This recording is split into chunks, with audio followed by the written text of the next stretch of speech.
I never thought I'd be writing one of these posts, but here I am. I'm Connor, 33M, and this is the story of how my brother Ryan, 31M, stabbed me in the back by dating and getting engaged to my ex-girlfriend, Natalie, 29F. Ryan and I grew up in a small town in Ohio. Our parents ran a local hardware store, and we spent our summers helping out there. We were always competitive as kids, whether it was in sports, academics, or vying for our parents' attention. Ryan was the golden child, charismatic, athletic, and popular. I was more introverted and focused on my studies. Despite our differences, we were close. We had each other's backs when it mattered. I left for college in New York when I was 18, eager to experience life in the big city. Ryan stayed closer to home, attending a state university. It was during my sophomore year that I met Natalie. She was a freshman, bright-eyed and full of energy. We met at a campus coffee shop where she worked part-time. I was immediately drawn to her wit and infectious laugh. Natalie and I started dating a few months later. She was my first serious girlfriend, and I fell hard. We were inseparable throughout college. Natalie was studying to become a teacher, while I was pursuing a degree in finance. We had big dreams of building a life together in New York after graduation. Ryan met Natalie during one of their visits home. They seemed to hit it off, bonding over their shared love of outdoor activities. I was happy they got along so well.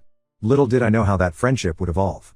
After college, Natalie and I moved in together in a tiny apartment in Brooklyn. I landed a job at a finance firm, working long hours to climb the corporate ladder. Natalie found a teaching position at a local elementary school. We were happy, but the stress of our careers started to take a toll on our relationship. We dated for 5 years, and I really thought she was the one. We had talked about marriage and kids, but things started falling apart in the last year of our relationship. I was working 60-hour weeks, often bringing work home. Natalie felt neglected and started pushing for more commitment.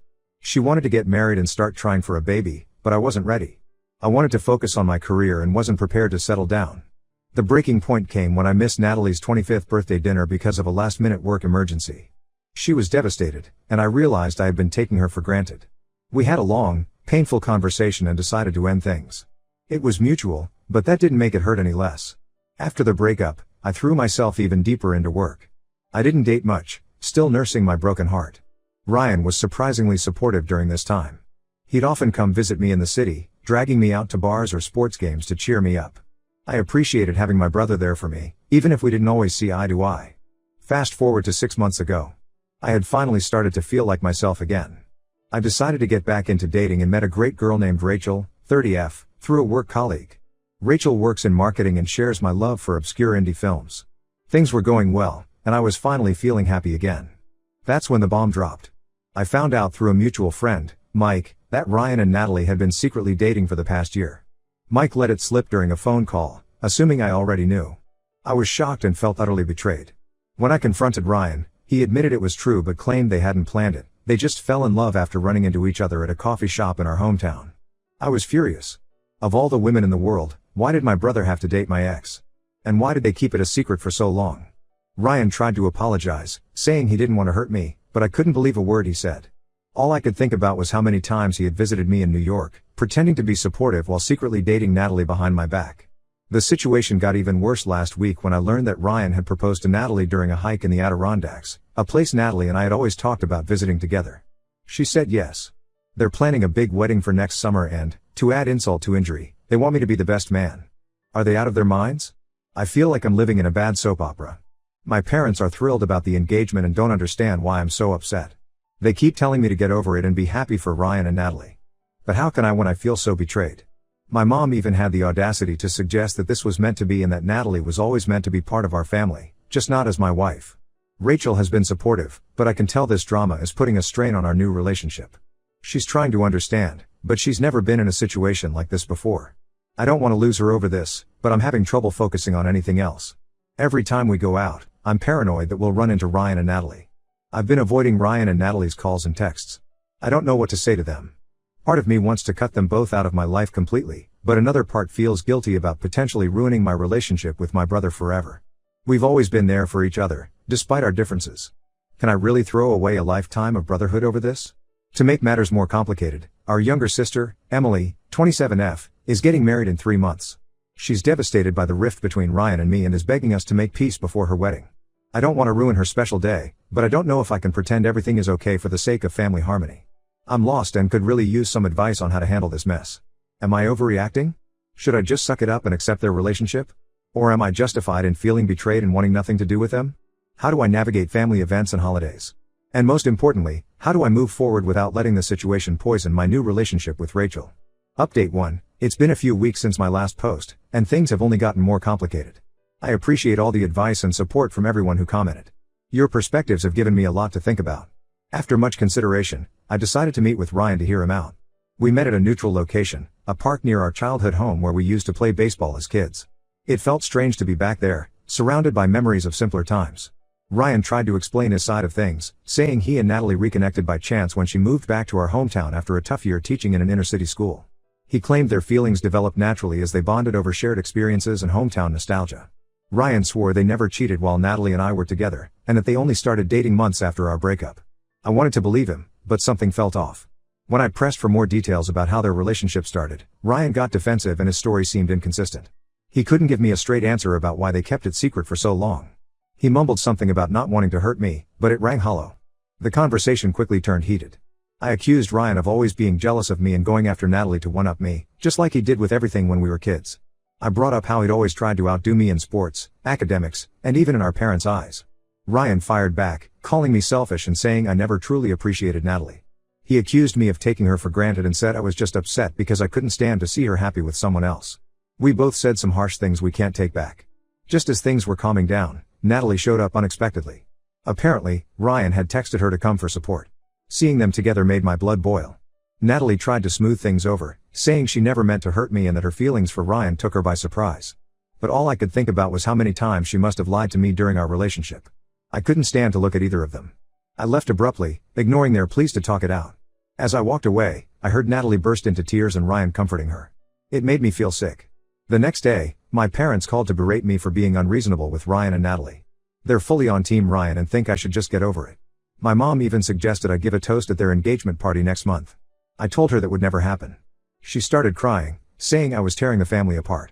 My dad got on the phone and told me to man up and put family first. It was like they couldn't even see my side of things. To make matters worse, I found out through the grapevine that Ryan and Natalie had been hanging out in group settings with our mutual friends for months before they officially got together. This whole time, my friends knew and didn't tell me. I feel betrayed all over again. I've been ignoring calls and messages from several friends who I now know were in on the secret. Rachel has been my rock through all of this, but I can tell she's getting frustrated with how much it's consuming me. She's trying to be understanding, but she's never been close with her own siblings, so she doesn't quite get the depth of the betrayal I'm feeling. She gently suggested I talk to a therapist to work through my feelings, but I'm not sure I'm ready for that. It feels like admitting defeat somehow. Work has been a welcome distraction, but my boss pulled me aside last week to ask if everything was okay. Apparently, my performance has been slipping. I'm worried this whole situation might start affecting my career if I can't get it under control. I'm seriously considering skipping my cousin's wedding next month to avoid seeing Ryan and Natalie. But that would only cause more family drama. My cousin and I were close growing up, and I know she'd be hurt if I missed her big day. I feel trapped and don't know how to move forward without completely blowing up my family relationships. For now, I'm maintaining low contact with Ryan and Natalie and trying to focus on my relationship with Rachel. We've been talking about taking a vacation together, maybe somewhere tropical where I can forget about all this drama for a while.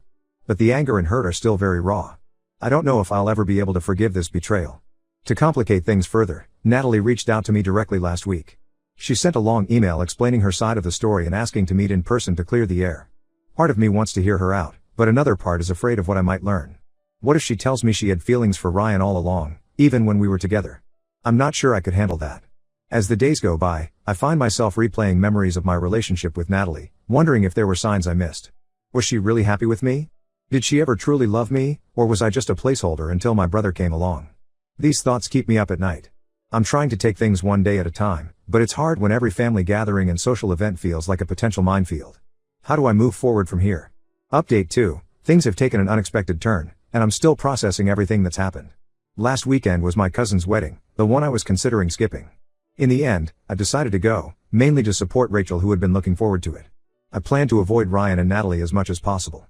The ceremony was beautiful, held in a picturesque vineyard not far from our hometown. I managed to keep my distance from Ryan and Natalie during the ceremony and cocktail hour, focusing on catching up with other relatives and introducing Rachel to everyone. But things got messy at the reception. The open bar probably didn't help matters. I was doing my best to keep my distance, but after a few drinks, Ryan approached me. He was clearly intoxicated and started making a scene, loudly accusing me of trying to ruin his happiness. I tried to walk away, but he grabbed my arm. That's when things escalated. In the heat of the moment, fueled by months of pent-up anger and alcohol, I pushed Ryan away harder than I intended.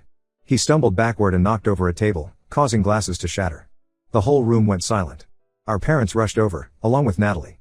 In the chaos that followed, some harsh truths came to light. Natalie, visibly upset, blurted out that she and Ryan had actually started seeing each other while she and I were still together. They had been having an emotional affair for months before our breakup. I was stunned. All this time, they had been lying not just about the timeline of their relationship, but about its very nature. The betrayal cut deeper than I could have imagined. Memories flooded back, times when Natalie had been distant or Ryan had been overly interested in my relationship problems. It all made sense now. The revelation caused an uproar among the family. Our parents, who had been staunchly defending Ryan and Natalie, were shocked into silence. Natalie fled the reception in tears, while Ryan stood there, pale and speechless. Other family members started taking sides, some defending Ryan and Natalie, others expressing their disgust at their actions. My cousin, the bride, was understandably upset that her wedding had turned into a family soap opera. I felt terrible for ruining her big day. In the midst of the chaos, I caught her eye and mouthed "I'm sorry" before leaving the reception. I left immediately, with Rachel by my side. The drive home was tense and quiet.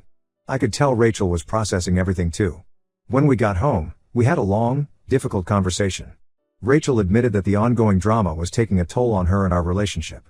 She suggested we take a break to give me space to deal with my family issues. I'm devastated, but I understand her decision. This situation has consumed my life for months and it's not fair to her. I hope we can reconnect once things settle down, but I know I need to focus on healing myself first. As for Ryan and Natalie, I've decided to cut all contact. I can't have people in my life who would betray me so deeply and then lie about it for years. I've blocked their numbers and social media accounts. My parents are torn. They're angry with Ryan and Natalie for their deception but also upset with me for causing a scene at the wedding. I've told them I need space from the whole family for a while. Right now, I'm focusing on myself, throwing myself into work and trying to process everything that's happened. It's going to be a long road to healing, but for the first time in months, I feel like I can start to move forward. The days following the wedding have been a blur. I've received countless messages from family members and friends, some offering support, others demanding explanations. I've ignored most of them, needing time to process everything on my own. I can't help but replay the events of the past few months in my mind, seeing them in a new light with the knowledge of Ryan and Natalie's betrayal. It's like the foundation of my life has been shaken, and I'm struggling to find solid ground again. Update 3, it's been a few months since my last update, and I wanted to share some final thoughts on this whole situation. After the blow up at the wedding, I took some time for myself. I ended up taking a solo trip to Europe for a few weeks, something I'd always wanted to do but never found the time for. Wandering the streets of Paris and Rome, far away from the drama back home, gave me much needed perspective. Being away from all the familiar places and faces allowed me to clear my head and really think about what I wanted moving forward. When I returned, I had a long talk with my parents. It was a difficult conversation, but necessary. They apologized for not believing me initially and for pressuring me to accept Ryan and Natalie's relationship. They've realized the depth of the betrayal and are no longer pushing for reconciliation. Our relationship is slowly healing, though things aren't quite back to normal yet. We're taking it one day at a time. Ryan tried to reach out several times, leaving voicemails with tearful apologies. Natalie sent a long email explaining her side of things and begging for forgiveness. I read it but didn't respond. Their engagement is off, and last I heard, they're no longer together. Part of me feels vindicated, but mostly I just feel sad about the whole situation. It's hard to believe how much damage has been done to our family over this. I've maintained my decision to keep Ryan and Natalie out of my life. It's been difficult, especially with family events, but I know it's the right choice for my mental health. Some extended family members think I'm being too harsh, but those closest to me understand and support my decision. On a brighter note, Rachel and I reconnected after a month apart. We're taking things slow, rebuilding our relationship without the shadow of all this drama. She's been incredibly understanding and supportive through everything. We're planning a weekend getaway next month, and I'm looking forward to making new, positive memories with her. I've also started seeing a therapist to work through my trust issues and lingering anger. It's been helpful to have an objective person to talk to about everything that's happened. I'm learning to process my emotions in healthier ways and to set boundaries without feeling guilty. Work has been a welcome distraction. I've thrown myself into a new project at the office, which has helped me regain my focus and professional confidence. My boss has noticed the improvement and recently hinted at a potential promotion in the coming months. As for my sister Emily's wedding, it went ahead as planned last month. It was a bittersweet occasion. Ryan wasn't there, which was a relief for me but obviously difficult for Emily. I did my best to support her and make sure the day was special despite the family tension. We had a heart-to-heart conversation at the reception, and she told me she understood my position, even if it made things complicated. It meant a lot to hear that from her. Looking back, I can see how this experience has changed me. While I wouldn't wish this situation on anyone, I've grown stronger and learned a lot about myself. I'm more assertive about my boundaries and more discerning about who I let into my life. I've also realized the importance of open communication in relationships, something I plan to prioritize moving forward. I still have moments of anger and sadness when I think about Ryan and Natalie's betrayal, but those moments are becoming less frequent and less intense. I'm slowly learning to let go of the bitterness and focus on the good things in my life. To anyone going through a similar situation, my advice would be to trust your gut, surround yourself with supportive people, and don't be afraid to put your own well-being first, even if it means making difficult decisions about family relationships. It's a long and often painful process, but it is possible to come out the other side stronger. This will be my final update on this story. Thank you to everyone who offered advice and support throughout this journey. Your kind words and insights have been a source of strength during some very dark times. It's time for me to close this chapter and focus on building a positive future. I don't know what that future holds, but for the first time in a long time, I'm looking forward to finding out.